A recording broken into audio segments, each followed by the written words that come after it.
Namaku Giva. Ini adalah pengalamanku melihat dengan jelas sosok makhluk gaib yang ada di tempat tinggalku. Saat ini, aku tinggal di sebuah asrama yang tidak bisa kusebutkan di mana lokasinya. Aku memang belum memiliki tempat sendiri, jadi memilih untuk tinggal di asrama sepupuku. Dan kalaupun harus pulang ke rumah orang tuaku, jaraknya cukup jauh. Maka dari itu aku lebih sering menumpang di asrama sepupuku itu. Asrama ini konon mempunyai banyak sekali cerita seram. Dari yang tinggal di sini, mereka bilang sering ada penampakan.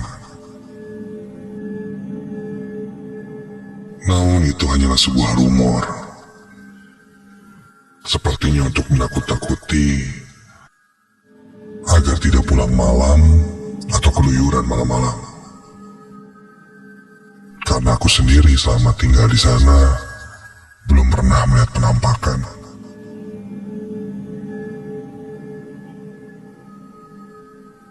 Bahkan di hati kecilku, aku ingin membuktikan kalau memang mereka ada, ya hadirlah.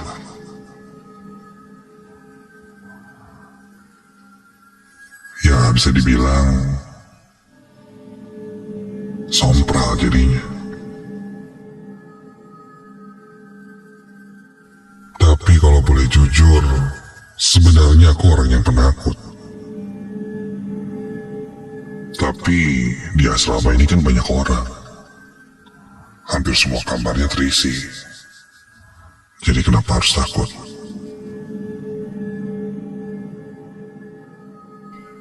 Sampailah pada malam itu.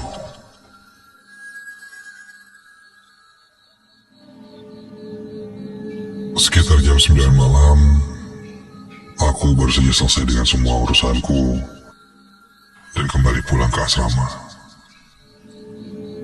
Suasana saat itu sudah lumayan gelap. Karena tempat tinggal sepupuku ada di lantai 4 dan di sana tidak ada lift. Jadi aku menaiki tangga. Satu persatu anak tangga kulewati.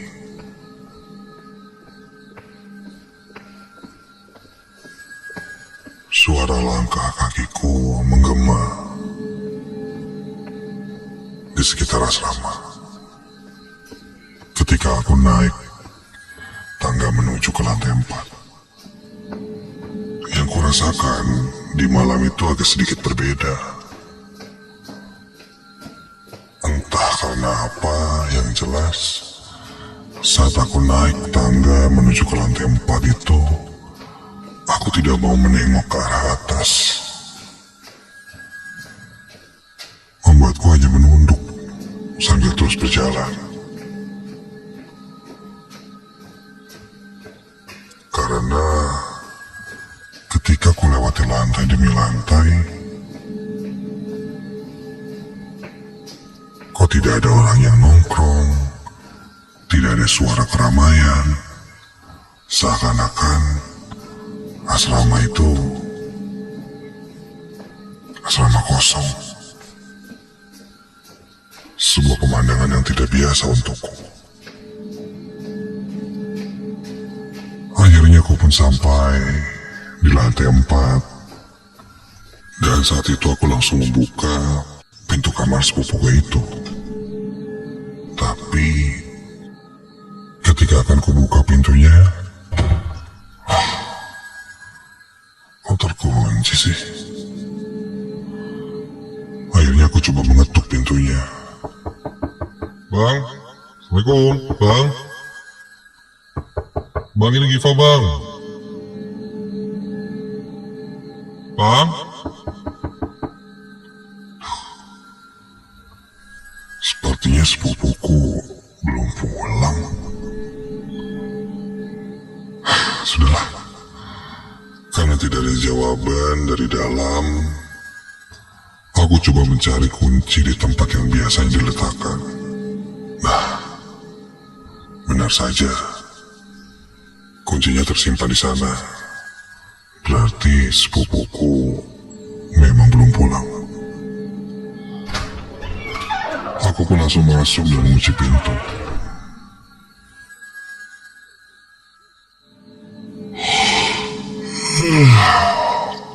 Karena cukup lelah,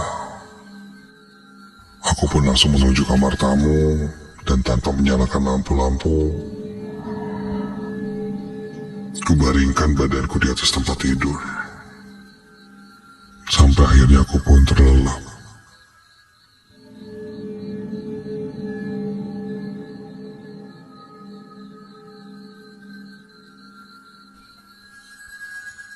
Sampai entah jam berapa saat itu,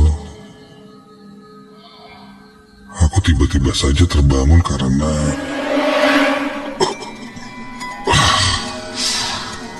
kurasakan badanku kini terasa berat. Seperti ada yang menindih. Aduh. Iya, seperti ada yang menindih sesuatu di atas badanku. Aku pun coba membuka mata.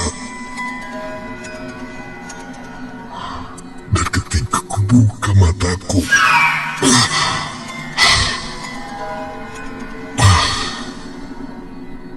setengah sadar, kau lihat tidak ada apa-apa.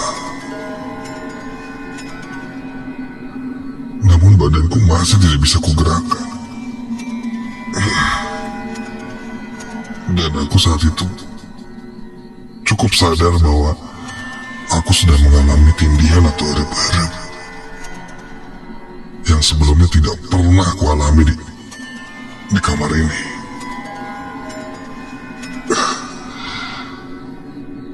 Sesekali ku dengar ada suara-suara aneh, tapi entah suara apa itu. Aku masih membuka mataku ketika itu. Mataku mulai menyisir, melirik ke sekitar. Bahkan aku melihat ke arah depan badanku yang tidak bisa kugerakkan itu. Tapi tidak ada apa-apa. Tubuhku seperti tertindih sesuatu, tapi entah apa itu, aku tidak bisa melihatnya. Sampai akhirnya aku mendengar suara pintu dibuka. Dan seketika aku pun langsung tersadar. Astagfirullahaladzim. Badanku berkeringat, jantungku berdegup.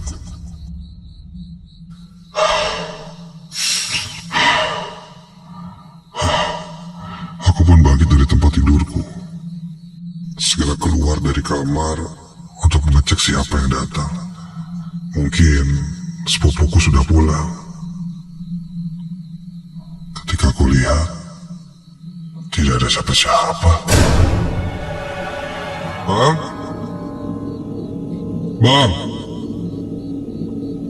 Aku mengecek ke pintu depan. Pintu pun masih terkunci dan kuncinya masih menggantung. Terkunci dari dalam. Terus tadi suara pintu yang mana ya?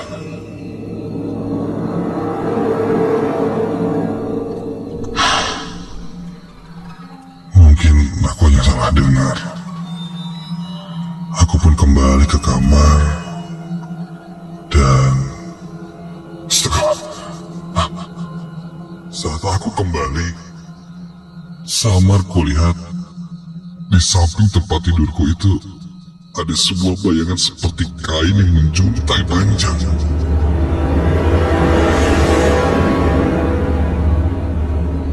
Karena kondisinya saat itu lampu dimatikan, agak gelap. Aku tidak bisa melihat dengan jelas apa itu. Tapi yang jelas, sepertinya ada sesuatu yang panjang berwarna putih di atas tempat tidur. Aku Aku pun segera menyalakan lampu kamar dan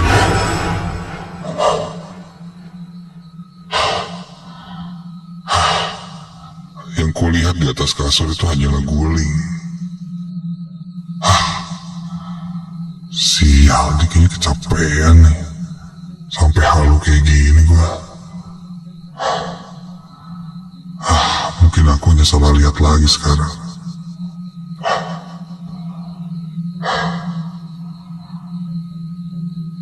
Ketika cukup tenang karena yang kulihat itu guling, aku pun matikan lagi lampunya. Dan ketika aku matikan lampunya dan melihat lagi ke arah tempat, ada sesuatu yang berdiri di atas tempat tidur.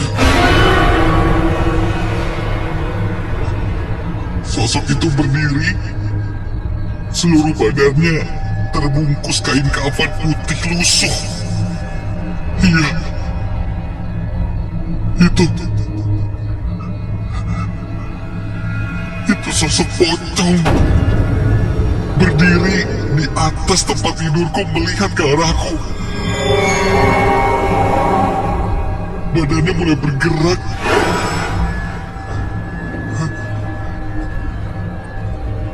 Seperti berputar-putar. Iya, memutarkan badannya sambil tatapannya melihat ke arahku. Wajahnya terlihat hitam semua seperti arang, namun aku tidak bisa melihat dengan jelas wajah, mata, dan sebenarnya aku tidak mau melihat ke arah wajahnya.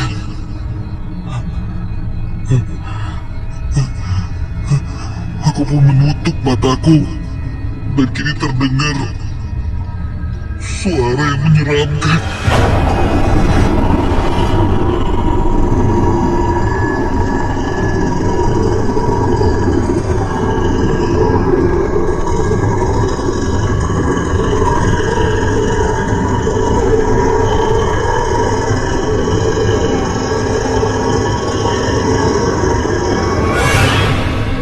Aku menutup mata, dua telingaku bersimpu jongkok ketakutan.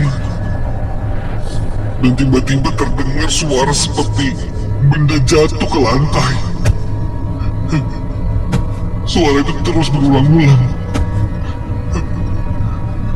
Di dalam pikiranku, itu adalah sosok pocong yang sedang loncat dan semakin mendekatiku. Sampai terasa ada sesuatu yang menyentuh kulitku. Iya, terasa seperti sebuah kain yang kotor karena terasa seperti ada kerak-kerak lumpur yang menggesek kulitku. Aku tidak mau melihatnya. Karena mungkin sosok itu sekarang tepat berada di depanku. Suara yang aneh itu terdengar kini semakin jelas dan semakin dekat denganku. Hingga akhirnya perlahan aku coba keluar dari kamar itu, merangkak sambil terus menutup mataku. Sekali aku mengintip untuk bisa sampai ke pintu depan.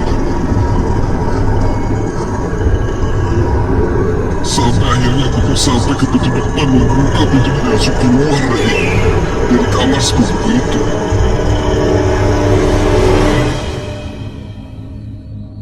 Tanganku gemetaran, keringatku bercucuran, bajuku basah.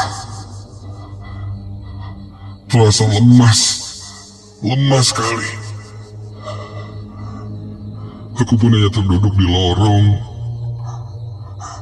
hingga akhirnya sepupuku datang.